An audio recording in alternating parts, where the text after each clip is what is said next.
자, 질문 하나 있으니까 질문 풀고 그 다음에 진도 나가도록 할게요. 23쪽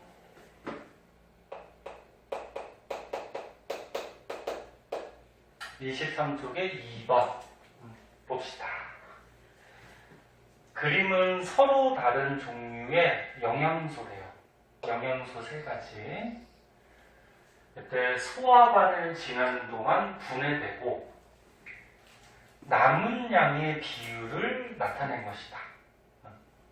그러니까 분해되고 남은 거니까 소화가 된 거야, 안 된 거야? 안 된 거죠? 그래서 여기 지금 그래프를 보니까 Y축에 소화가 되지 않은 양, 소화 안 되고 남은 양 이렇게 그래프가 나온 거지? 그리고 X축은 지금 입, 위, 소장 뭐 이렇게 나와 있고, 그리고 여기 문제 더 봅시다. A, B, C는 단백질, 지방, 녹말 중에 하나래요. 그리고 각 영양소가 다음과 같이 소화액과 특정 물질을 첨가했을 때 가장 잘 분해되는 거, 뭐 이렇게 돼 있죠. 자, 우리가 저번에 그 소화 과정 배웠잖아. 소화 과정. 그 전부 다 복습하기에는 뭐 시간이 좀 오래 걸려서 여기에 관계된 것만 한번 보자. 단백질, 지방, 녹말. 단백질, 지방, 녹말. 요거 3개 중에 하나인데, 자, 소화 과정이 어떻게 되지? 소화 기관이 입. 그 다음 뭐였어?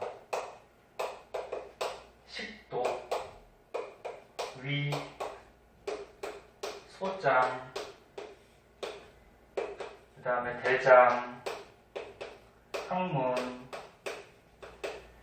요게 이제 소화기관, 소화 과정이 되죠? 그 중에서 입은, 입에 보면은 침이 나오고, 침 속에 아밀레이스라는 소화 효소가 있다 그랬죠. 걔는 요거 3가지 영양소 중에 누구 분해시켰지? 녹말 분해시켰죠. 기억하지? 그래서 입에서는 침 속에 아밀레이스라는 소화 요소가 녹말을 분해시켰어요. 녹말 분해되면 뭐 엿당 뭐 이렇게 됐었지. 네, 그거 써볼까? 그리고 단백질이나 지방은 분해가 안 됐죠. 이런 소화 효소는 한 가지 영양소만 분해시킬 수가 있어요. 이 아밀레이스가 단백질이나 지방은 분해 못 시킨다 그랬어요. 그 다음에 식도는 그냥 넘어갔었고, 위액 속에 보면은 펩신이 있었는데, 펩신이라는 소화 요소는 어떤 영양소 분해시켰지? 단백질. 기억하죠? 펩신. 요거는 단백질을 분해해서 뭐 중간 단계에 중간 물질을 만든다고 했어요. 그런데 요거 펩신이 단백질 분해시킬 때 도와주는 물질이 있다 그랬어. 누구? 염산. 염산이 요 단백질 분해를 도와준다 그랬어. 얘가 분해시키는 건 아니야. 그 다음에 이제 소장으로 가면은 이자액이 나왔었죠? 이자액 속에는 소화 요소가 3가지가 있었어. 요거. 침 속에 있는 아밀레이스도 있었고. 또 뭐 있었지?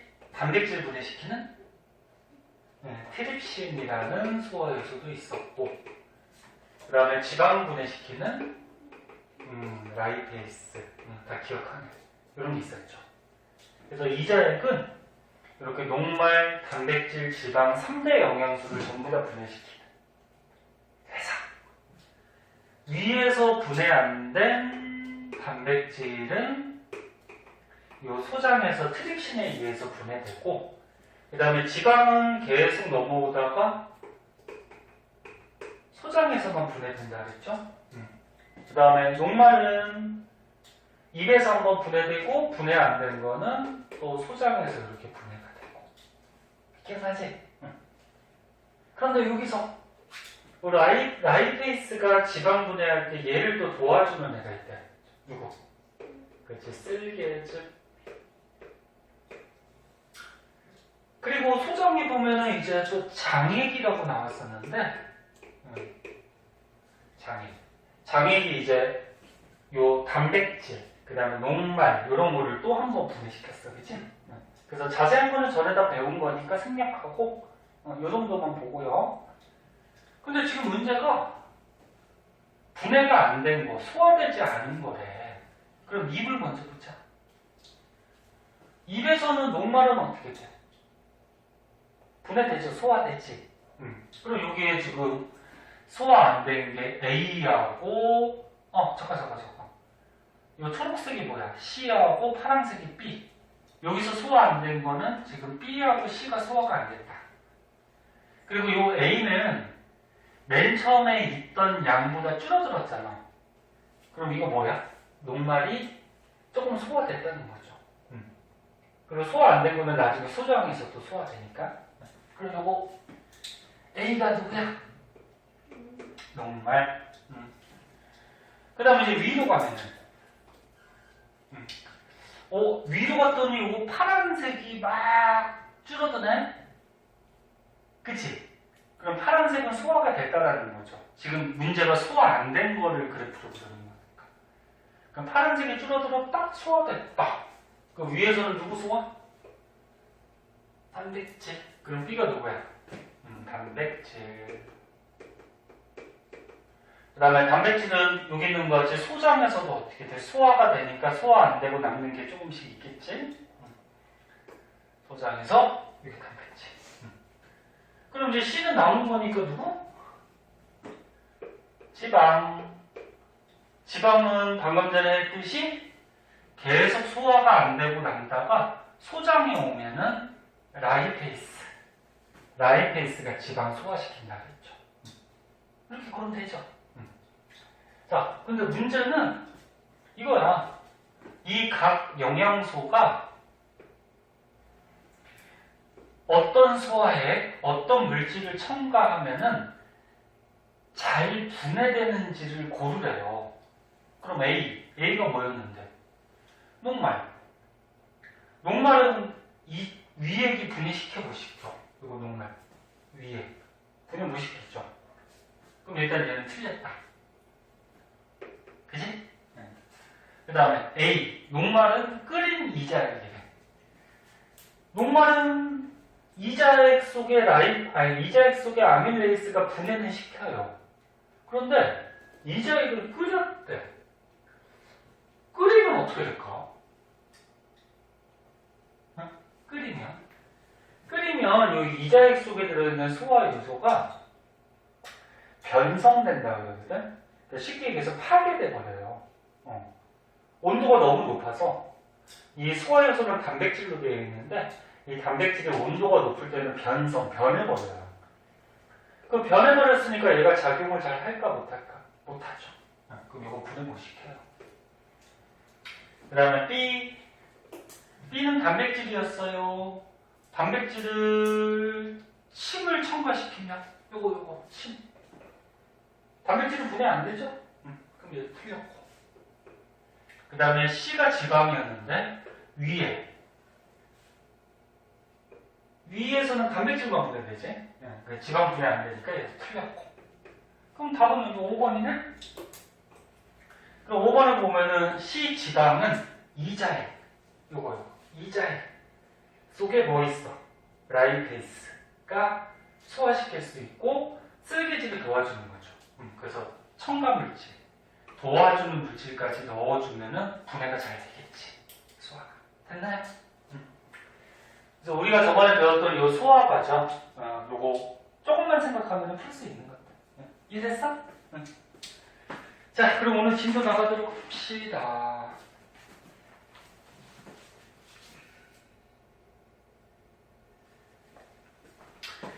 우리가 몇 쪽 할 차례니?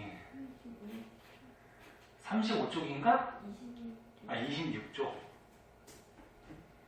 저번에 그 순환에서 심장하고 혈액순환까지 했구나. 그치?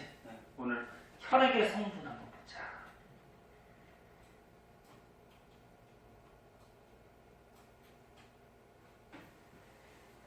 자, 볼게요.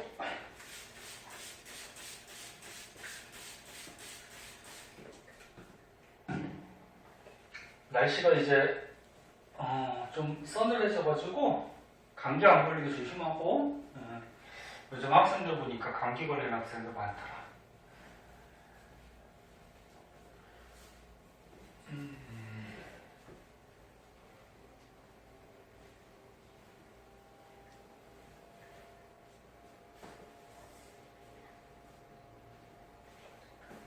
자, 혈액. 혈액이 피예요. 여기 저번에 배웠는데 사람 몸속에 제일 많은 영양소가 누구라 그랬지? 영양소. 물이 제일 많잖아, 물. 그치? 물이 몸의 한 3분의 2 정도, 거의 막 70%가 물로 돼 있다 그랬는데, 오늘 배우는 혈액도 어때? 물이잖아. 그 속에, 혈액 속에 고체 물질도 들어있긴 하지만, 전체적으로 봐서 이제 액체, 물이죠. 자, 혈액. 혈액을 뽑아가지고 이렇게 현미경으로 관찰을 하면은 여러 가지 안에 고체 물질들이 들어있어요. 그때 크게 혈액은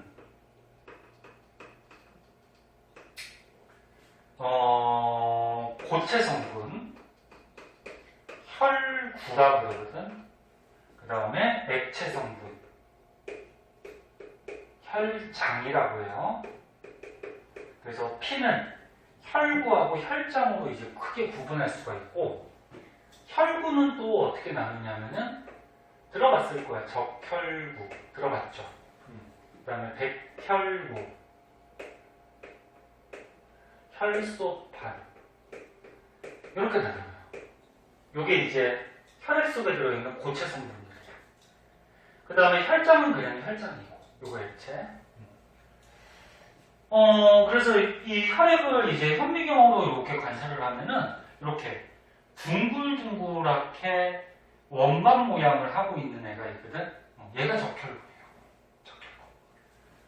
자, 그래서 여기다 쓰면, 자, 적혈구는 모양은 일단 원반 모양이라고 해. 약간 도넛 같이 생겼는데, 원반 모양의 적혈구가 있고, 혈액 속에 요 혈구가 세 가지라 그랬지? 요 혈구 중에 얘가 가장 많아요.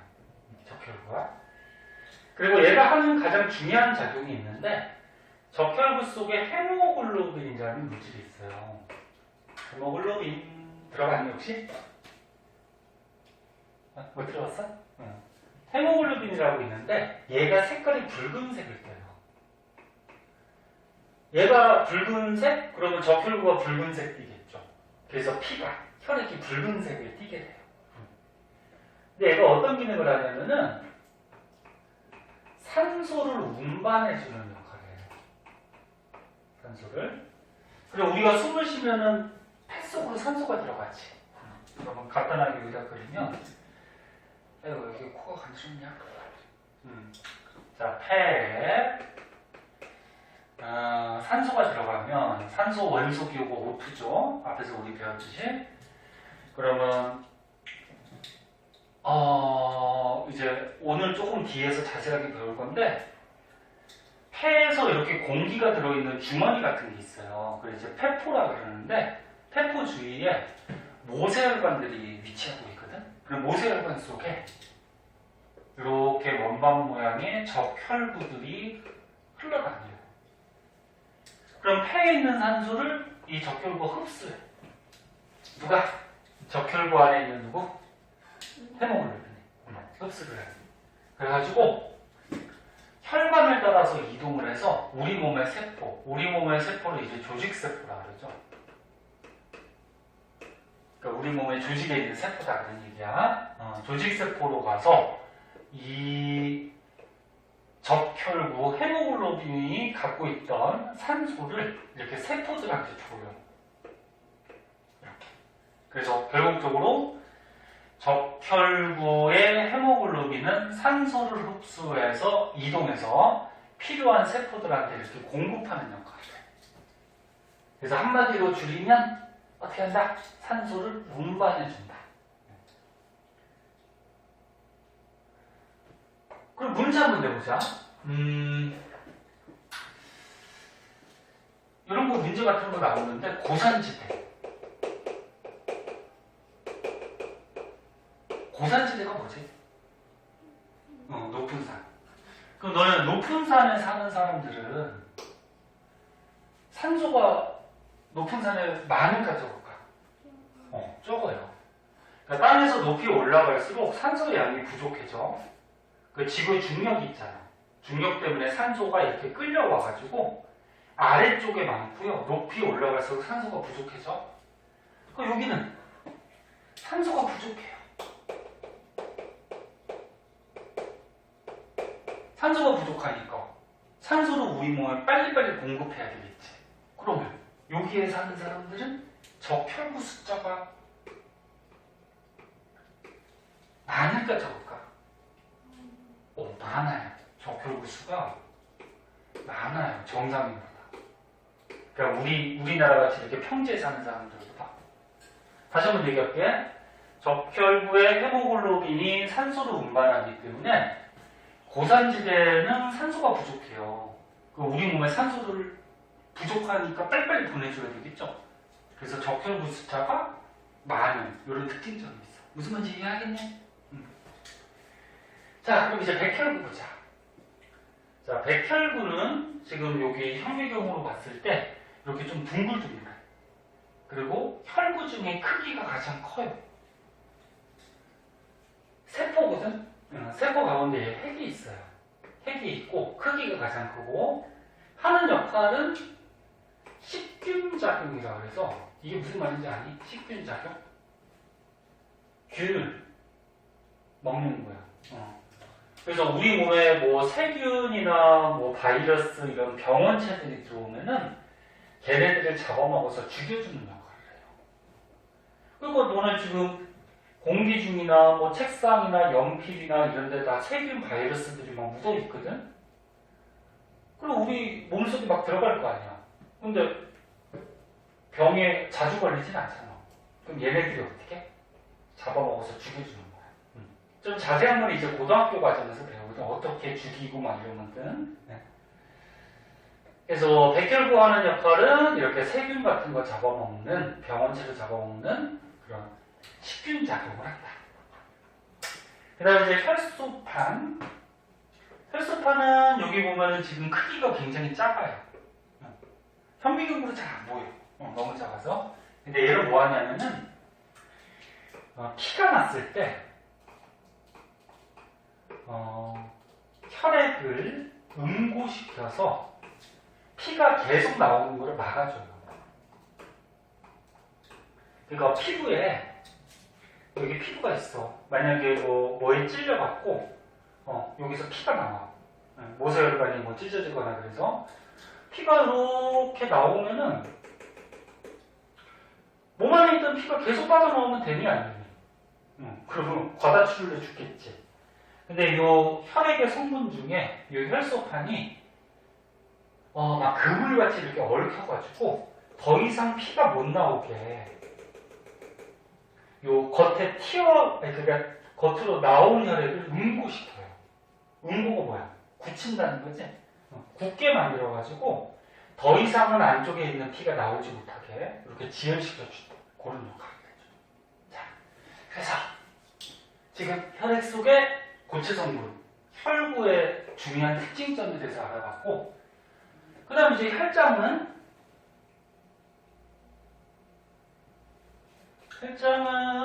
혈액 속에 들어있는 액체 성분이에요.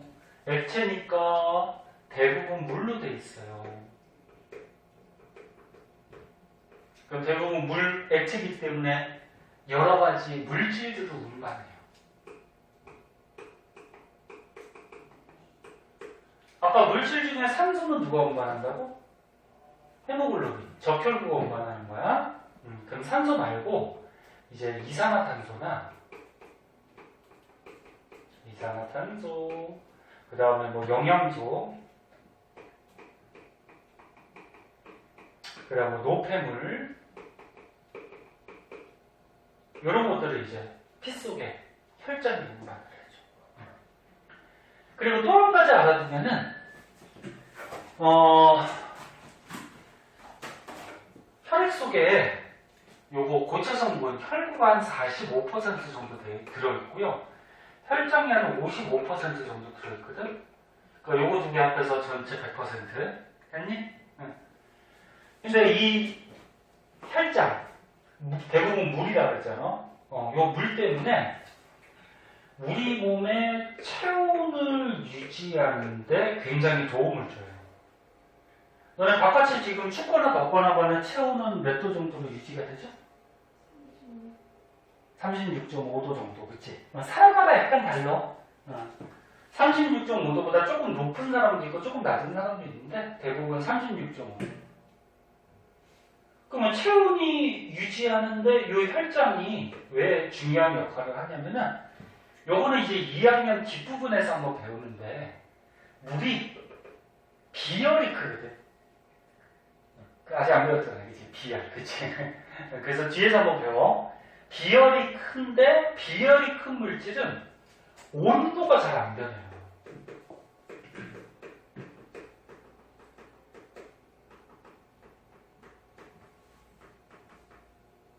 그럼 온도가 잘 변하지 않는 특징 때문에 체온을 유지하는데 중요한 역할을 해줘요. 피 속의 액체 성분 혈장이. 선생님, 물을 불 가지고 가열하면 온도가 변하잖아요. 근데 여기서 말하는 건 뭐냐면 물은 다른 물질에 비해서 온도가 잘 안 변한다. 예를 들어서 예를 들어서 이렇게 비커에다가 하나는 뭐 금속 조각을 넣었어. 하나는 여기다가 뭐 모래를 넣었어요. 그리고 하나는 물을 넣었어. 그리고 똑같은 불로 막 가열해. 그럼 금속하고 모래하고 물 중에 누가 가장 먼저 뜨거워질 것 같니? 금속은 금세 뜨거워져요. 그 다음은 누가 또 뜨거워질 것 같아? 모래. 물은 뜨거워지긴 하는데 온도가 천천히 올라가요. 그러니까 온도가 잘 안 변해. 그럼 다른 말로 하면 무슨 말이야? 사람의 몸에 혈액이 많이 들어있고 피가 없는 곳이 없잖아, 다. 혈액이 많이 들어있고 혈액 속에 혈장 속이 거의 물로 되어 있기 때문에 온도가 잘 안 변하니까 바깥이 지금 춥거나 덥거나 간에 체온이 유지가 되는 거야. 잘 막 급격하게 올라가고 급격하게 떨어지고 이렇게 되진 않는다는 거야. 무슨 말인지 이해하겠니? 그래서 선생님 비열이라는 말을 썼는데 비열은 이제 뒷부분에서 배울 거야. 자,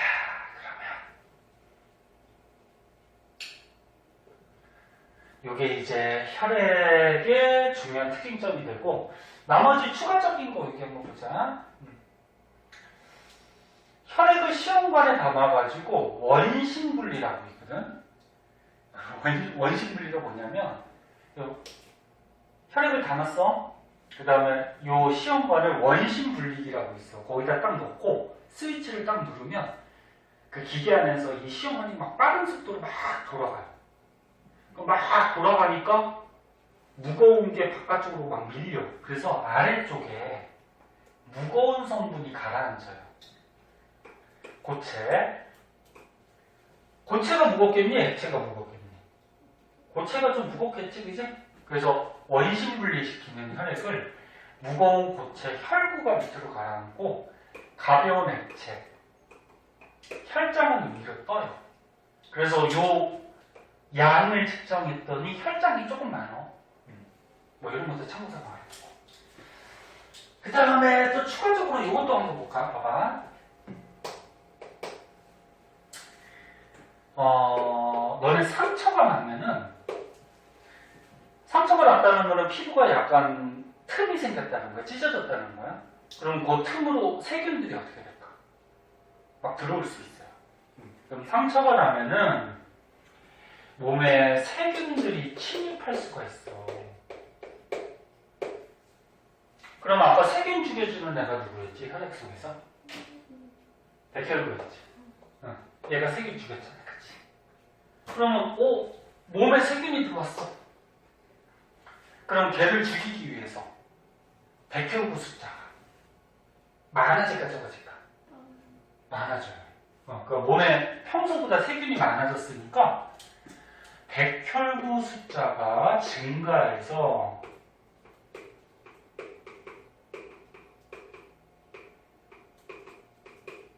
많아져가지고 요 침입한 세균을 빨리빨리 죽여. 그래서 만약에 어디가 아파서 병원에 왔어. 응? 아파서 병원에 왔는데 병원 가면 혈액 검사 많이 하지. 피 검사, 그치? 그 혈액을 뽑아서 검사하는 이유가 뭐냐면 이런 이유도 있어요. 혈액 속의 백혈구가 정상인보다 많더래, 그 사람이. 그럼 정상인보다 백혈구 숫자가 많다라는 거는 그 사람 몸에 세균이 침입했다는 거지. 그래서 어떤 세균이 침입했는지 그런 것도 조사를 하고, 그래서 어디가 이 세균 때문에 더 아픈지 뭐 이런 것도 조사를 하고, 그렇게 해서 이제 치료약을 주는 거예요. 무슨 말인지 이해하니? 네. 선생님 책에 없는 것까지도 얘기했는데 저런 거 다 알아두세요. 자, 그래서 혈액 각 성분이 하는 기능 좀 알아봤고요. 선생님 사진 찍어서 남겨주면은 저기 집에 가서 한 번씩 보지? 진짜지? 심심할 때 한 번씩 보면서 복습하세요.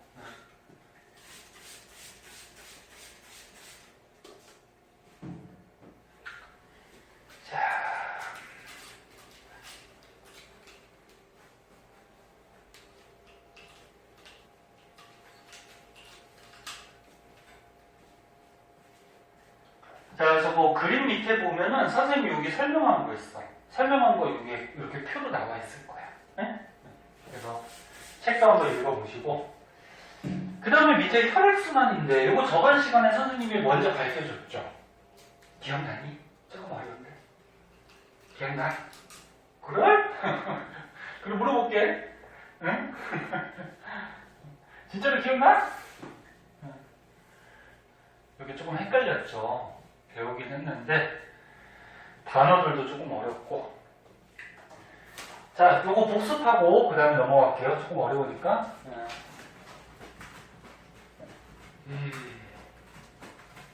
덥진 않아?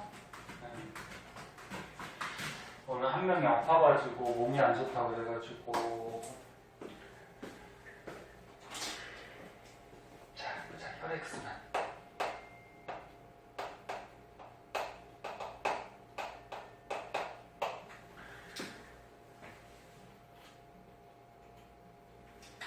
자, 이렇게 뭐 표같이 또는 이런 그림, 이런 거 이제 문제 같은 데 자주 나오고, 이걸 어떻게 알아요? 선생님이 간단하게 연습장에 몇 번 그리면은 머릿속에 남아가지고 여러 가지 문제들 쉽게 풀 수 있을 거예요. 그럼 선생님 그리는 거 다시 한번 보자. 가운데 이렇게 심장을 그려주고요. 심장이 있다고 하자. 심장 가운데 어떻게 될까 했지? 막혀 있어요. 이쪽에 피하고 이쪽에 피가 섞이면 안 돼. 그럼 죽어요. 그 다음에 심장에서 이렇게 펌프질 하면은 혈액이 폐로도 가고 우리 몸으로도 이렇게 가요. 몸으로도 이렇게 가는데, 자, 심장에서 혈액이 들어있는 방이 크게 4개 있다 그랬어. 간단하게 드리는 거. 위에가 뭐였지? 조그만 방? 심방이었죠, 심방. 헷갈려. 밑에가 뭐야? 심실. 위에가 심방, 밑에가 심실. 그래서 사람은 이심방, 이심실로 되어 있다 그랬고, 헷갈리면 이렇게 방실, 방실 뭐 이렇게 뭐 그렇게 하든지. 이쪽이 뭐지? 우야자야. 아니다. 너네가 봤을 때는 왼쪽이지. 근데 이 칠판이나 문제가 이 책이 자기 심장이라고 생각한다 그랬잖아. 이 칠판이 자기 심장이라고 생각하면 이게 선생님 오른손이거든. 오른쪽이라 그래서 오른 우자를 쓴다 그랬죠. 그래서 우심방 우심실. 아까 우라 그랬니? 잘 그랬지, 그치? 그러니까 효린이가 보는 쪽으로 하는 거 아니야. 볼 때는 왼쪽이지만 이게 자기 심장이라고 생각하면 오른쪽이 돼요. 응? 그럼 이쪽은 어떻게 돼? 자기 심장이라고 생각하면 왼쪽이 되지, 왼쪽. 그럼 뭐야? 좌심방, 좌심실. 자, 그러면 심장이 수축하면은 요 심실이 수축해서 피가 쫙 나가요. 심장에서 혈액이 나가는 혈관, 동맥이야, 정맥이야?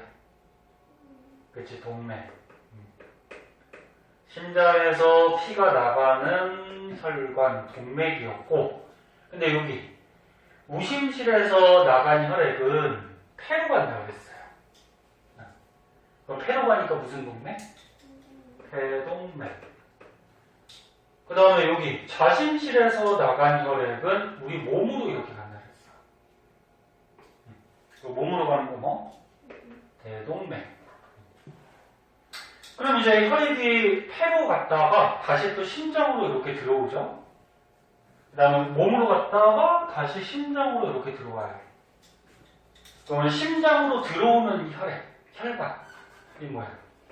정맥. 심장으로 들어오는 혈관, 정맥. 근데 얘는 폐에서 들어오니까 뭐? 대정맥. 얘는 몸에서 들어오니까 대정맥. 기억나지? 네. 자, 이렇게 혈액이 막 순환해. 혈액이 순환하는데. 그럼 폐로 혈액이 순환하는 게 폐순환이에요. 폐순환. 여기 나온 거 있지? 폐순환. 그럼 폐순환의 과정은 어떻게 되지? 우심실, 폐동맥, 폐정맥, 좌심방. 여기까지가 이게 폐순환이죠. 그럼 우리 몸으로 혈액이 순환하는 건 뭐라 그래? 온몸 순환. 온몸 순환은 좌심실. 그 다음 뭐야? 대동맥, 온몸, 대정맥, 우심방. 됐니?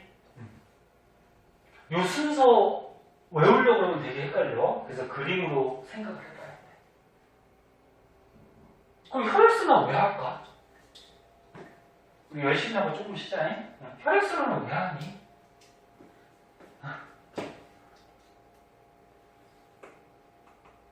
혈액이 순환하는 이유.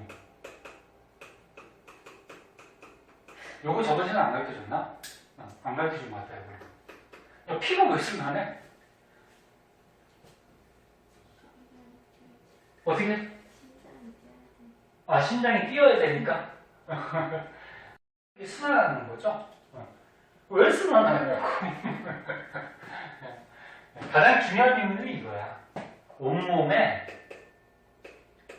우리 온몸에 보면 세포들로 돼 있잖아. 우리 몸의 세포들을 조직세포라고 한다 그랬어. 우리 몸의 조직세포에 산소와 영양소를 공급하기 위해서 혈액이 순환해요. 우리 몸에 이 세포들 있잖아. 세포들이 산소가 있어야지 얘가 호흡을 해요. 그리고 영양소가 있어야지 호흡을 해요.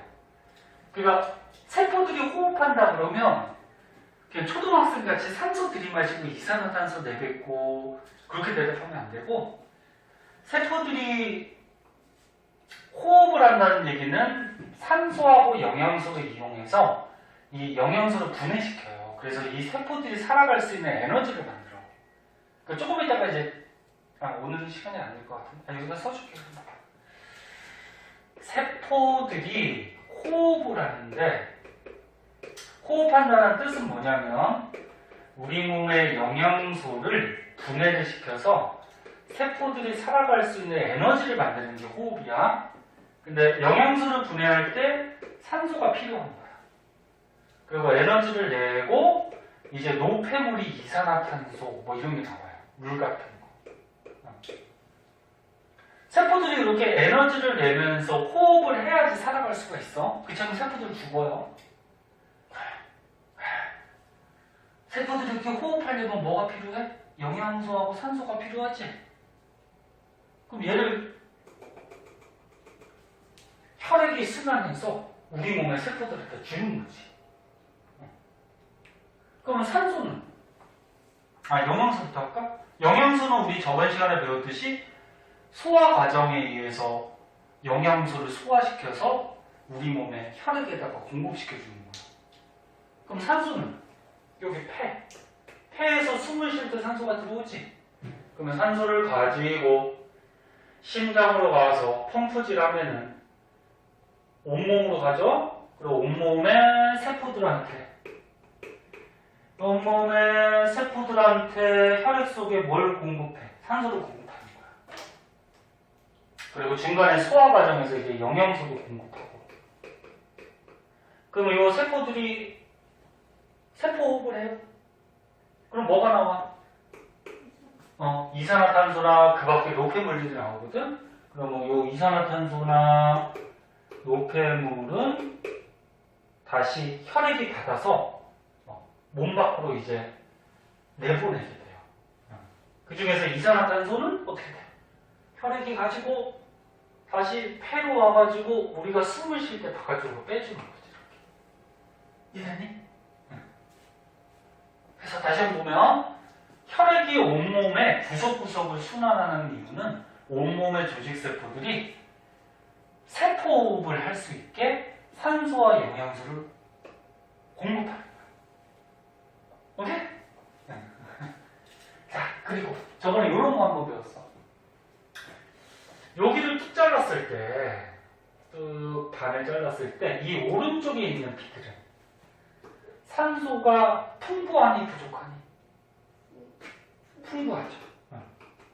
왜? 산소를 받아가지고 산소 가지고서 가서 주는 거잖아. 그치? 그럼 이쪽의 피들은 산소가 풍부해. 산소가 풍부한 피들을 뭐라 그랬지? 동맥혈이라 그랬어. 동맥혈이라 그래서 동맥만 얘기하는 게 아니라 그랬어. 산소가 풍부한 피. 그럼 동맥혈이 흐르는 곳은 폐정맥, 대동맥, 좌심박, 좌심실이 동맥혈이 흐르는 거야. 그럼 이쪽 왼쪽은 산소가 풍부하니 부족하니? 여긴 부족하죠. 네, 산소를 세포들한테 줬잖아요. 그치? 그럼 여기 나가는 혈액들은 산소가 부족하죠. 산소 부족한 피는 뭐라 그랬지? 그렇지, 정맥혈. 그래서 정맥혈이 흐르는 곳은 대정맥, 우심박, 우심실, 폐동맥. 이런 데가 정맥혈이에요. 기억나? 기억난다 그랬어. 다음에 또 물어보면 대답할 수 있어야 돼. 자, 오른쪽에 문제 풀었었나 우리? 하나도 안 했나? 그거 기본 문제니까 풀어보자. 그리고 뒤에 있는 문제는 숙제. 그거 빨리 풀어봅시다.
다음 얘기하세요.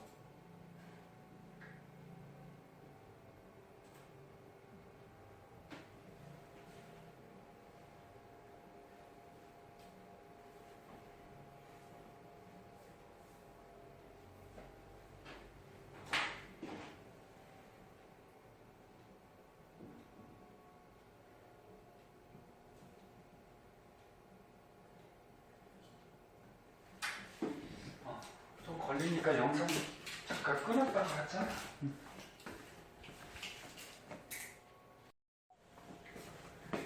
자, 그 다음 장에 보세요. 다음 장에 실험이 하나 나오는데, 이거 간단하게 보고. 자, 이 실험은 뭐냐면 혈액을 관찰하는 실험이야.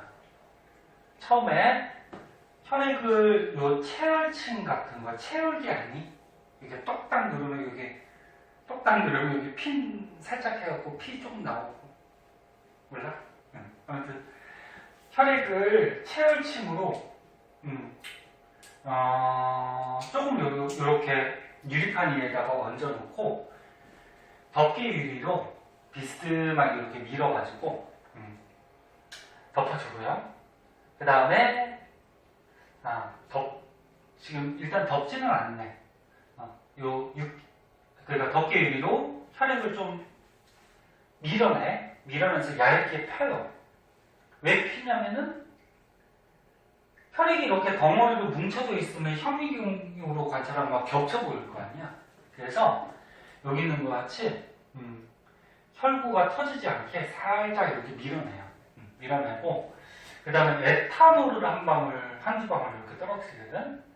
그 에탄올을 이 혈액에다 떨어뜨리는 이유는 뭐냐면 이 약품이 세포 모양을 변형시키지 않고 살아있는 상태로 유지할 수 있게 도와주거든. 이렇게 살아있는 상태로 유지하는 방법을 고정한다 그래. 그래서 얘를 떨어뜨려주고 그 다음에 이제 염색약으로 염색을 시키는데 염색약으로 염색을 잘 안 시키면은 요 혈액 속에 들어있는 이 적혈구랑 백혈구가 잘 보이지 않아요. 그래서 보통 김사액이라고 해서 얘 색깔이 약간 푸른색이죠? 푸른색. 뭐 보라색이라고 해도 상관없고 그래서 푸른색, 보라색을 띠는데 이 염색약을 한두 방울 떨어뜨리면은 혈액 안에 있는 이런 적혈구나 백혈구가 염색이 돼요. 그러고서 이제 덮개 유리 덮고 현미경으로 관찰하면은 적혈구, 백혈구 같은 게 좀 보이고 혈소판은 아까 전에 얘기했듯이 너무 크기가 어때? 작아서 거의 안 보여요. 잘 안 보이고. 자, 그럼 여기서 보니까 적혈구가 더 많니? 백혈구가 더 많니? 적혈구가 더 많아요. 그래서 혈구 중에는 적혈구가 가장 많다. 그래서 이렇게 해서 혈액 관찰하는 건데 밑에 있는 문제 풀어올 수 있을 거예요. 그래서 풀어오시고 그럼 숙제 어디까지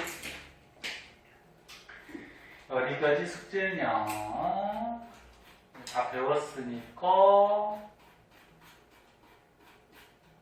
33쪽까지? 그치? 33쪽까지 풀어오시고 자, 호흡으로 넘어갑시다. 자, 호흡.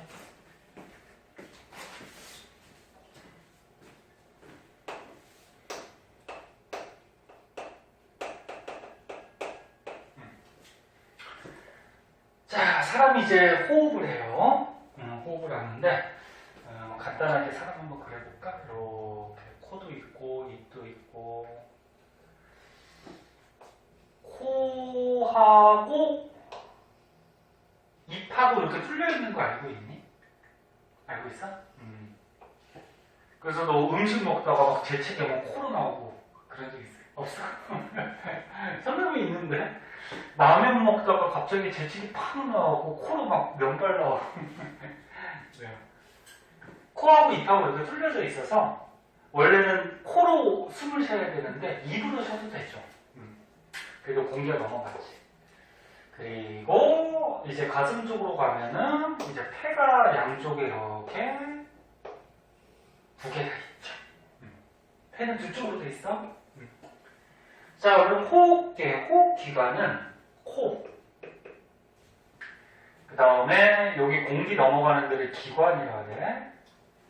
그 다음에 양쪽에 폐가 있는데 폐가 두 군데잖아. 그래서 이렇게 폐로 갈라지는 곳이 있는데 여기가 기관지라 그래요. 기관지. 그래서 호흡계는 크게 이렇게 네 군데로 구분을 하고 입은 코로 공기를 들이마셔도 되는데 입은 호흡계로 들어가는 게 아니고 소화계로 들어가요. 소화시키는. 음식을 입으로 먹잖아. 그리고 가능하면 코로 공기를 들이마시는 게 좋아요. 왜 그럴까? 코는 코 안에 이렇게 코털이 있어요. 털이 있고 콧물같이 끈끈한 액체가 묻어있지, 그치? 그 점액질 물질이라고 하는데, 봐봐. 코로 공기는 기체죠. 기체가 들어가면은 공기 속에는 눈은 잘 안 보이지만 먼지나 세균 같은 게 들어있거든. 근데 코로 들어가면은 요 안에 뭐 있어? 코털. 그리고 코 벽면에 끈끈한 액체, 그런 걸 뭐 점액질 물질이라고 하는데, 얘네들이 있어서 공기 속에 먼지나 세균을 걸러줘요. 먼지나 세균이 코 속으로 들어가면 코털에 걸리겠죠? 그 다음에 끈끈한 액체 달라붙겠지? 그래서 걸러줘요. 이 먼지 세균들이 코 속에서 굳으면 뭐가 되는 거야? 코딱지대로 코딱지. 그 코딱지는 잘 후벼갖고 버려야 되고 어떤 꼬마에서 보니까 뭐 코딱지 빼가지고 막 입으로 먹고 그러는데 그러니 안 그러지? 자, 그래서 먼지나 세균을 얘네들이 걸러주고, 혹시 덥니? 에어컨 틀어줘? 괜찮아? 근데 여기 기관으로 넘어가는데 식도하고 기관이 달라. 식도는 음식물이 넘어가는 곳이고 기관은 이제 공기가 넘어가는 곳이야. 기관에도 이렇게 미세하게 털이 있어요. 이 털을 뭐라 그러냐면 섬모라 그래, 섬모. 그럼 얘가 왜 있냐면은 얘도 먼지나 세균을 걸러줘요. 세균을 걸러줘요. 그러니까 코에서 공기가 넘어갈 때 한 번에 다 안 걸러질 거 아니야. 그래서 여기 기관의 섬모에서 한 번 더 걸러줘요. 그러니까 여기서 걸러주면은 이제 가래가 되겠죠, 가래. 가래가 돼서 이제 뱉어내고 해야죠. 그리고 공기가 이렇게 넘어가다 보면은 우리 몸속을 이동하니까 우리 몸의 체온하고 비슷하게 공기 온도가 따뜻해져요. 그래서 만약에 지금 겨울이야. 겨울이면 차가운 공기가 들어가잖아요. 그럼 차가운 공기가 폐로 그대로 가면 어떻게 되죠? 폐에 아무래도 안 좋겠죠. 그래서 이게 넘어가면서 온도도 이제 사람 체온하고 비슷하게 맞춰주고 따뜻하게. 그 다음에 기관지는 그냥 폐가 양쪽에 있기 때문에 그냥 갈래길이라고 생각하면 돼. 자, 그럼 이제 중요한 건 폐인데, 폐에 보면은 조금 이따가 그림 먼저 볼까?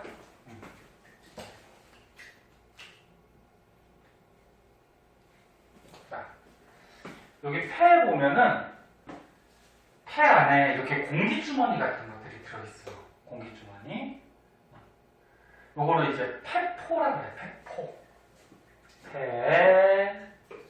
폐포라는 공기가 들어있는 공기주머니가 있어요. 공기주머니. 근데 지금 폐포가 어때? 포도송이 같이 굉장히 많죠. 이런 거는 뭐 일상생활에서 뭐 허파과리 뭐 그렇게도 얘기하는데, 폐를 허파라고도 얘기해요, 일상생활에서. 그래서 이런 폐포가 이 폐 안에 무수히 많아요. 굉장히 많아. 그래서 공기를 많이 저장할 수가 있겠죠. 공기주머니가 있는데 폐포로 돼 있어서 좋은 점이 있어요. 뭐냐면 그냥 폐가 밋밋한 것보다 이렇게 포도송이 같이 둥글둥글 폐포로 되어 있으면 생각을 해봐. 이렇게 매끈한 것보다 둥글둥글 폐포로 되어 있으면 겉의 면적이 어떻지? 넓어지죠. 표면적이. 그래서 폐포로 되어 있어서 좋은 점은 표면적을 넓혀서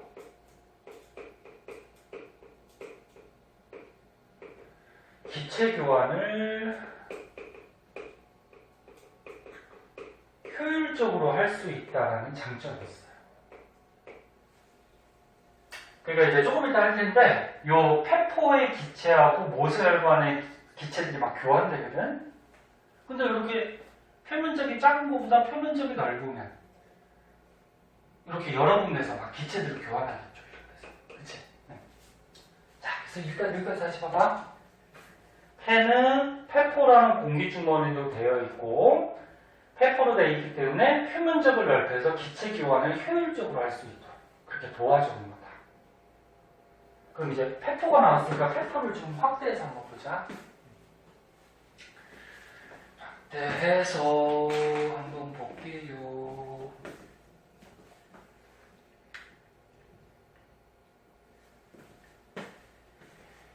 오늘 저기 엄마가 데리러 오시기로 하셨어? 엄마가 오시니 아빠가 오시니? 엄마가 오셔? 엄마 운전 잘하셔? 그래? 아빠가 잘하셔? 엄마가 잘하셔? 응? 몰라? 그러면은 현인이가 차 타고 있으면 아빠 차 탔을 때가 마음이 편해? 엄마 차 탔을 때가 마음이 편해? 에? 상관없어? 그래. 현인이도 이제 성인 되면 운전면허 따서 운전도 할 텐데 운전 재밌을 것 같지? 그러니까 선생님도 그랬어. 학교 다닐 때 어렸을 때는 막 어른들이 운전하고 다니면 막 놀이공원에 있는 범퍼카 타는 범퍼카 운전하는 거 같이, 그지? 범퍼카 타봤지? 재밌을 것 같고 막 그랬는데 그래갖고 실제 운전할 때 막 다른 차들 바꿔 다니면 안 돼요. 그럼 큰일 나죠. 근데 운전을 이제 하다 보면은 힘들어요. 운전도 힘들어서 조심해야 되고 합니다. 그래, 잠깐 지울 동안 딴 얘기 했고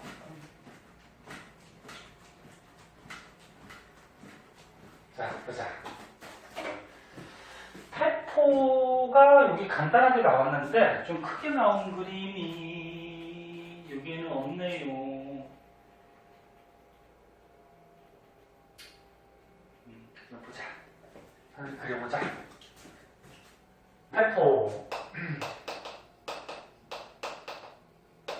폐포가 폐 안에 있는 공기주머니라고 했어. 그래서 폐포가 아까 포도송이 같이 굉장히 많았잖아. 그거 하나를 크게 그려볼게요.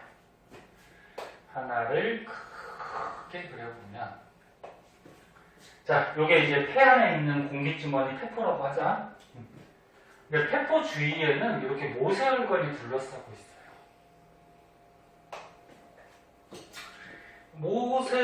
모세혈관은 일단 가느다란 굉장히 작은 혈관이지. 그래서 저번 시간에 그 혈관들 특징점들 배웠잖아. 자, 그럼 여기 이제 폐포가 있고요. 그때 폐로 이렇게 들어오는 피가 있어. 선생님 아까 혈액순환 복습하면서 가르쳤어. 심장에서 혈액이 쭉 나가서 폐로 간다 그랬지. 심장에서 나가니까 동맥이고 폐로 가니까 무슨 동맥? 폐동맥. 그래서 심장에서 혈액이 나오면 폐동맥을 따라서 폐로 와요. 이해가 됐니? 그 다음에 이제 모세혈관을 거쳐서 다시 이제 심장으로 가요. 그럼 폐를 거쳐서 심장으로 들어가는 혈관. 그렇지. 폐전맥이 되겠지. 그치. 그럼 이제 우리가 이렇게 숨을 쉴 때 뭐가 나가지? 이산화탄소를 보통 내보내죠? 그리고 뭘 이렇게 흡수하지? 그치, 산소. 그럼 이 이산화탄소는 우리 몸에서 생긴 노폐물이야. 그러니까 내보내야 돼. 그래서 몸에서 이렇게 생긴 노폐물을 가지고 와서 이 모세혈관에서 폐포 쪽으로 이산화탄소를 넣어줘요. 그럼 우리가 숨을 쉴 때 바깥쪽으로 빼는 거야. 그러면 산소는 어떻게? 다시 혈액에 받아가는 거지. 그래서 이 폐포에서는 이렇게 이산화탄소, 산소, 기체 교환을 하거든. 근데 여기서 이제 중요한 거 있어. 여기다 쓸까? 페포에서 기체를 교환하는 원리가 있는데, 지금 기체들을 교환하지? 네, 그 원리가 뭐냐면 확산이라는 현상이에요. 확산. 확산은 일상생활에서도 가끔 쓰거든. 확산된다는 무슨 말이니? 그치, 퍼진다. 이제 퍼지는 건데 많은 쪽에서, 그러니까 농도가 진한 곳, 많은 쪽에서 적은 쪽으로 어떤 이런 물질들이 퍼져나가는 걸 확산이라고 그래. 그럼 잘 봐, 내봐라. 확산. 우리 몸에서 세포들이, 아까 세포하고 나면 노폐물 이산화탄소가 나와. 그럼 이산화탄소를 가지고 폐로 와요. 그러면 혈액 속에 이산화탄소가 많이 들어있어. 폐는 혈액보다는 이산화탄소가 적어. 그럼 많은 쪽에서 적은 쪽으로 어떻게? 확산 현상으로 이산화탄소를 내보내는 거야. 이해했니? 응. 그러면 산소는, 우리가 숨을 쉬면은 요 공기주머니 폐포 속에 산소가 많이 있어요. 그럼 혈액 속에는 어떻게 돼? 우리 몸을 다 돌고서 왔기 때문에 혈액 속에 산소는 좀 부족하겠지. 그래서 이것도 어떻게 돼? 많은 쪽에서 적은 쪽으로 무슨 현상? 확산 현상으로 산소가 공급이 되는 거야. 이해됐니? 그래서 공기가 이렇게 이동한다는 얘기는 이쪽이 많은 쪽, 이쪽이 적은 쪽. 이쪽이 많은 쪽, 이쪽이 적은 쪽. 그래서 많은 쪽에서 적은 쪽으로 이런 기체들이 이동하는 거 확산이라고 얘기해요. 자, 그러면 여기 폐동맥은 산소가 풍부한 거야, 산소가 부족한 거야? 부족하지. 네. 몸에 산소 공급하고서 이산화탄소 가지고 오는 피니까. 그치? 그럼 산소가 부족한 피는 아까 뭐라 했지? 동맥혈, 정맥혈. 그렇지. 여기는 정맥혈을 이루는 거지. 다시 얘기하지만 정맥혈은 정맥이 아니야. 요 안에 산소가 부족한 피가 흐르는 거죠. 그럼 여기서 어떻게 돼? 폐포에서 산소를 가지고 다시 몸으로 가잖아. 그럼 이쪽 나가는 피는 어떻게 돼? 산소가 풍부하겠다. 그럼 산소가 풍부한 피는 뭐라 그러니? 그렇지. 동맥혈이야. 여긴 동맥혈. 오케이? 이해됐어? 응. 그리고 한 가지 더 하면 이 폐포는 공기주머니인데 이 공기주머니에 있는 세포가 만약에 여러 겹으로 돼 있으면, 그러니까 만약에 이 폐포 벽이 두꺼워 여러 겹으로 돼 있어. 그럼 기체들을 잘 교환할 수 있을까 없을까? 없어요. 그래서 이 폐포는 보통 얇은 한두 겹 정도의 세포들로 되어 있어요. 그래야지 기체들을 교환할 수 있겠죠? 됐나요? 됐어? 여기까지? 자, 그러면은 선생님이 설명 안 한 거 여기 추가적으로 한번 보도록 하자. 자, 지겨운. 자, 코털하고 끈끈한 액체가 먼지색은 아까 걸러준다 그랬고, 그지? 기관하고 기관지 있었는데, 기관에 또 성모라는 털이 있어서 얘도 먼지색은 거른다고 했고, 그리고 기관지는 뭐 갈래길, 그렇게 생각하면 되고, 폐는 가슴의 좌우에 한 개씩 있고요. 여기 가슴에 폐 있어. 폐 겉에 뼈 있죠? 이거 무슨 뼈라고 그러지? 갈비뼈. 갈비뼈가 보호하고 있어요, 폐를. 폐가 중요하니까. 갈비뼈가 뭐 폐만 보호하는 건 아니고 심장하고 뭐 위 이런 것도 보호하지, 그치?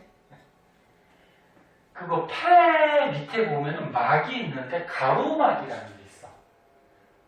그러니까 폐가 이렇게 있으면 앞에는 갈비뼈 있죠. 그리고 폐 여기 밑에는 이렇게 가로막이라는 막이 있어요. 그런데 중요한 게 여기서 또 한 가지가 나와요.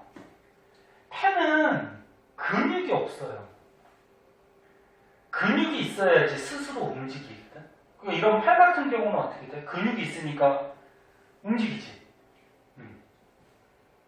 선생님 말랐지만 근육은 있어. 근육이 없는 사람은 없어요. 예, 근육 때문에 움직이고, 저번에 배운 심장은 근육이 있을까 없을까? 심장벽에. 심장 움직여 안 움직여? 심장 막 이렇게 박동하잖아. 움직이잖아. 요 벽에 근육이 있을까 없을까? 있어요. 그 근육의 힘으로 얘가 움직이는 거야, 이렇게.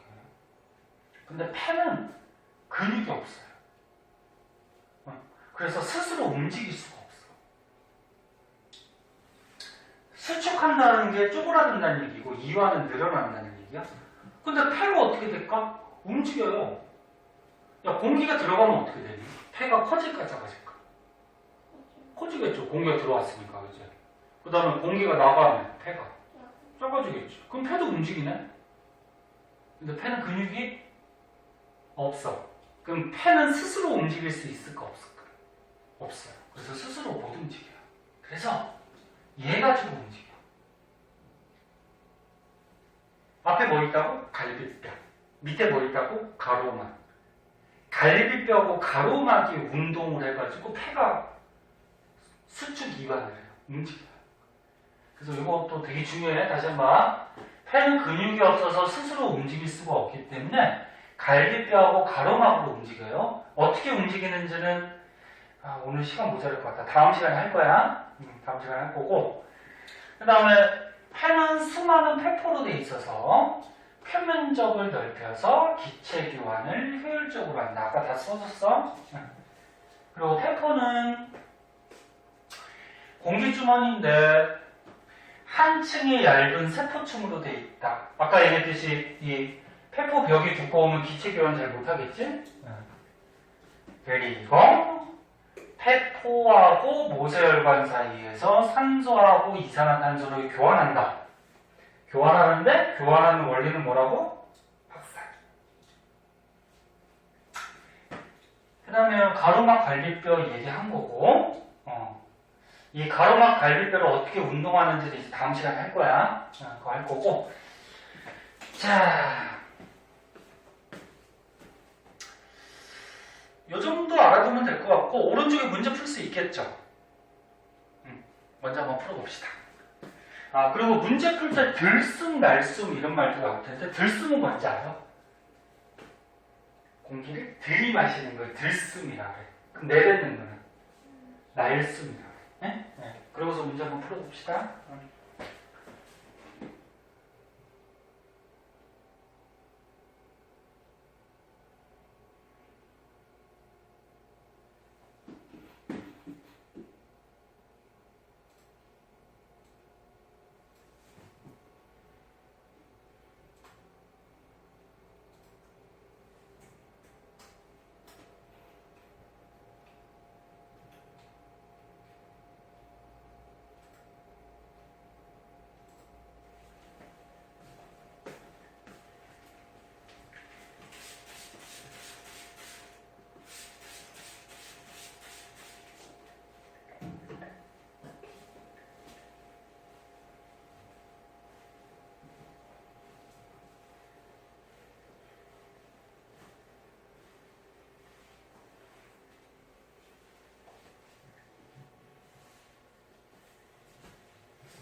다 했으면 얘기하세요.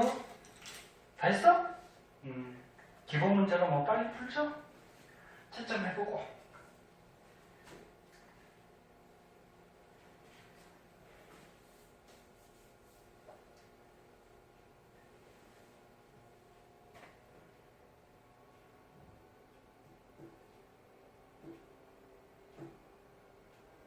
오, 다 맞았네? 혹시 맞은 것 중에 헷갈리는 거 있니? 괜찮아? 자, 그 다음에 표정 그렇게 짓지 마. 왜 안 끝내줘요? 그런 거 아니야? 이제 시간 조금 남았으니까 그 다음 장에 이제 호흡 운동이라고 해가지고 아까 얘기한 호흡 원리가 나오는데 잠깐만 이걸 할까?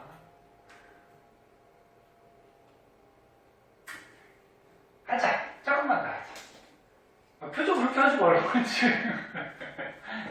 마스크 써서 잘 안 보이게 해가지고 선생님 눈 보면 알아. 우리 그만 끝내지 왜. 자, 보자. 간단하게 조금만 볼게요. 자, 호흡 운동. 다시 한번 얘기하면은 폐는 근육이 있다 없다? 폐는 근육이 없다. 그래서 스스로 운동을 하지 못한다. 그럼 누구 가지고 운동한다고? 갈비뼈하고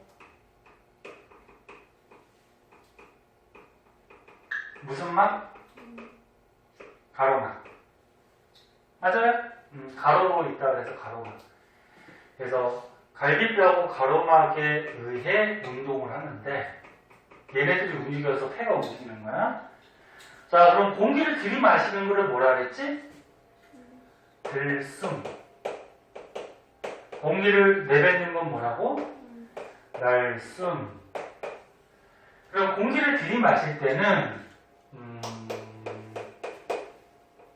요거를 한번 가보자. 공기가 바깥에서 어떻게 되는 거야? 안쪽으로 들어오는 거야. 몸 안으로. 그치? 그럼 내쉴 때는 몸 안에 있는 공기가 바깥쪽으로 빠져나가는 거지. 그치? 자, 그럼 여기서 중요한 거 갈비뼈하고 가로막에 의해서 호흡을 한다고 했어. 됐니? 갈비뼈와 가로막에 의해서 호흡을 하는데 들이마실 때는 폐가 커지겠니? 작아지겠니? 아까 전에 효진이가 잘 얘기했는데 커지죠? 공기가 들어오니까 폐가 커지지? 폐의 부피가 커져요. 그럼 생각을 해보자. 이거 외울 필요 없이. 자, 들이마셨어. 그럼 폐가 커져. 그럼 커지면은 요 겉에 있는 갈비뼈는 올라갈까 내려갈까? 올라가지. 공기가 이렇게 들어오면은 안에 있는 폐가 커지니까 요 겉에 있는 갈비뼈가 올라가겠지. 그럼 밑에 있는 요 가로막 보자. 폐가 커져. 그럼 가로막 올라오겠니 내려가겠니? 그렇지, 내려가지. 그래야지 폐가 커지겠지. 그래서 다시 한번 얘기하면 공기를 들이마시면 갈비뼈는 올라가고 가로막은 내려와서 안에 폐가 커지는 거야. 오케이? 뭐라 쓰면 돼? 갈비뼈는 위로 올라가고 가로막은 어떻게 돼? 아래로 내려가서 폐가 커지는 거죠. 그럼 날숨 때는 어떻게 돼? 후 하고 내뱉으면 폐가 작아지겠지. 작아지려면 어떻게 돼? 갈비뼈는 내려오고 가로막은 올라오고 그럼 폐가 조그만지겠지. 갈비뼈는 아래로 내려오고 가로막은 위로 올라가서 폐는 작아지겠죠. 그래서 갈비뼈와 가로막에 의해서 이렇게 들숨날숨 운동을 하는 거예요. 자, 그 밖에 폐의 압력은 어떻게 되냐면 폐 압력이 뭐냐면 예를 들어서 그냥 여기가 이게 폐라고 해보자. 폐가 이렇게 클 때가 있고 폐가 이렇게 조그만 때가 있어. 요거 1학년 때 지금 너는 1학년이니까 지금 선행하고 있잖아. 1학년 때 보일 법칙 할 때 한번 배웠었는데 보일 법칙 기억나? 보일 법칙이 뭐였지? 부피가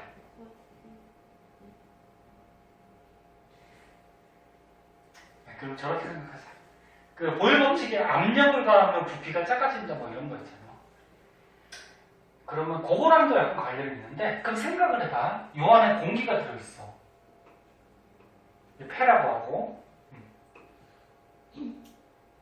공기가 뭐 이렇게 들어있는데 얘네들이 벽을 이렇게 운동하면서 치고 있지.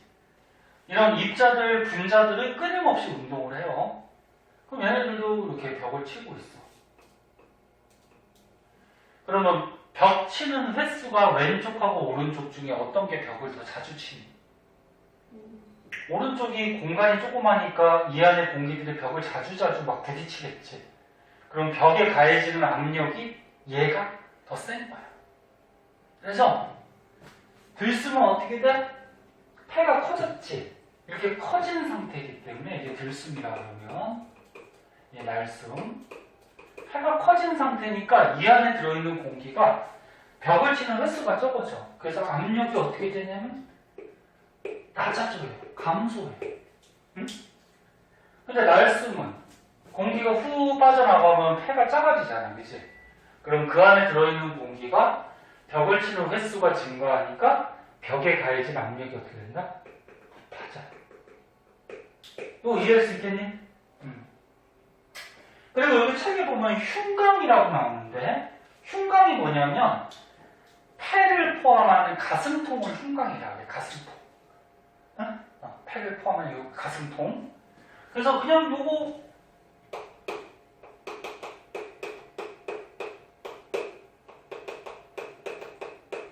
어차피 폐를 포함한 가슴통이니까 같이 생각하면 되죠. 폐가 커지면 가슴통도 어떻게 돼? 커지겠죠. 그치? 그럼 폐의 압력이 낮아지면 가슴통의 압력도 어떻게 돼? 낮아지겠지.